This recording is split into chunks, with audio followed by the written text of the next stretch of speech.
What's going on, everybody? This is JJ Talks. Today, I'm going to talk about cryptocurrency for my first official non trailer, right?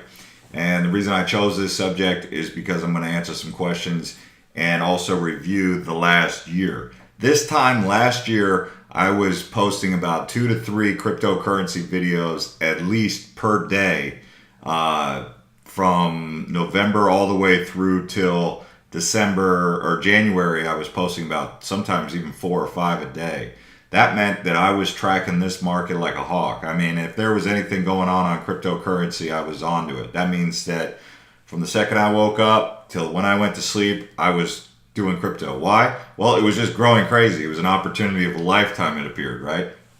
And so that was when I was having the most fun with crypto. But I've been in crypto for since 2016, and bought my first Bitcoin for $400. But through that whole process, my whole thought and my perception of everything has changed. Everything from having a face potentially being Satoshi Nakamoto and Craig Wright, and then Roger Ver being one of the first people that I watched in cryptocurrency Bitcoin documentaries talking about crypto. Watch him just do a flippening and go straight into Bitcoin Cash like he did, and just how the market just retraced and how altcoins were really the next big thing, and some of them did 20 to 30 times gains, and then a lot of them just lost 20 to 30 times what their maximum valuation was. So we've seen a lot in that time. I'm still definitely going to be a part of the altcoin buzz team. It's just the reason that I like this model of content is because it allows me the flexibility to talk about a whole variety of things.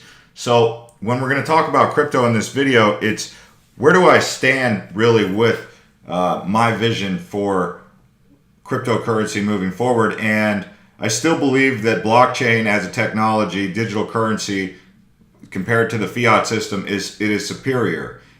And I say this many times, but I'll say it again. The reason that I think that we didn't manage to uphold that bubble was, and we did enter into a bubble scenario, is number one is that's promising that we were able to show that this thing can go viral.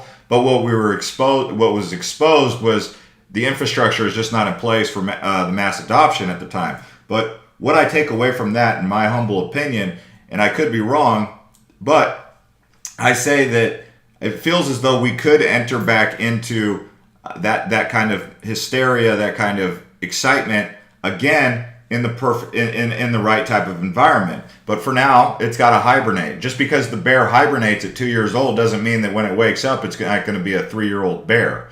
And a 3-year-old bear is in its prime, right? Bitcoin, coming up on almost 10 years old. I mean, it's a technology that's almost 10 years old. It's definitely coming into its zone, and we saw a little taste of what it could be like, and I think that it's got more in it. It hasn't completely fallen out from underneath it and gone to zero, and I don't think it ever will. And with that being said, I mean, the tech, so what do we have here? We have the tech is superior.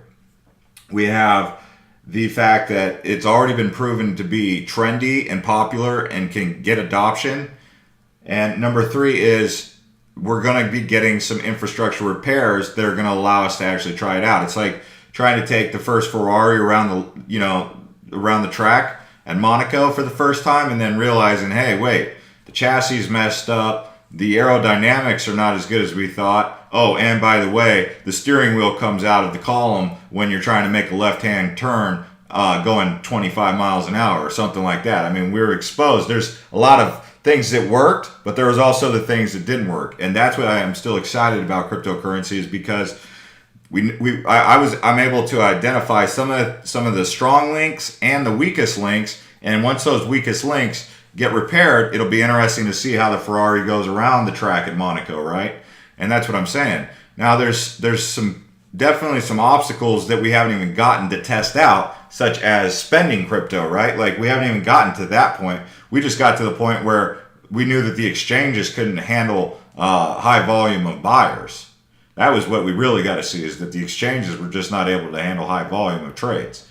But once we get to the point where we're able to see what transacting in cryptocurrency, digital currency is going to look like, that'll be when we really get a chance to see. And my hope would be parallel to the exchange strength infrastructure being laid, that also the spending, how we're going to transact, whether it be using an app like Apple Pay, or not even an app, like an extension of Apple Pay, or Light Pay, right? In this case, that's what was tried. That failed. Or 10X or something like that. So it's exciting. Crypto right now, totally a store of value, totally a speculator's market.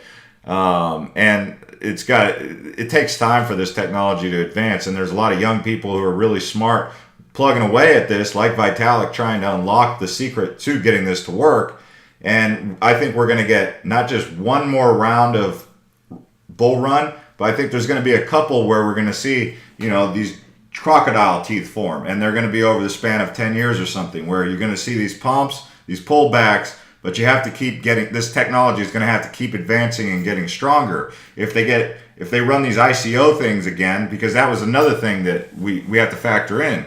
All these companies, that were ICOing, they were bringing in tons of money that was pumping the market. But then what they do when they got that Ethereum, those Ethereum bags, those 400 Ethereum in each founder's pocket or something, whatever the case may be, they sold it to go fund their company to go build the tech. So they owe us, right? It's like, okay, I see what you did. You took the money, you sold the Ethereum, collapsed the price and the market, and you funded your project. And that's really what kind of ended up happening. So it'll be interesting to see how that plays out the next time, if we even go back towards ICOs. Do I know that for a fact? No, but I can assume that probably is what happened. I mean, why else do they ICO? So I'm going to be making some more videos, guys, about other things besides crypto, but this is a crypto video to get started.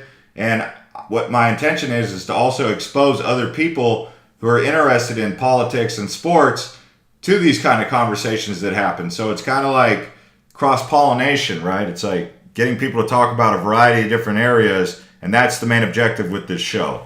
So, like I said, if you're new here, do subscribe to this channel. We're going to talk about a whole bunch of stuff: politics, sports, entrepreneurialism, and all that jazz. Crypto, Bitcoin. See you guys.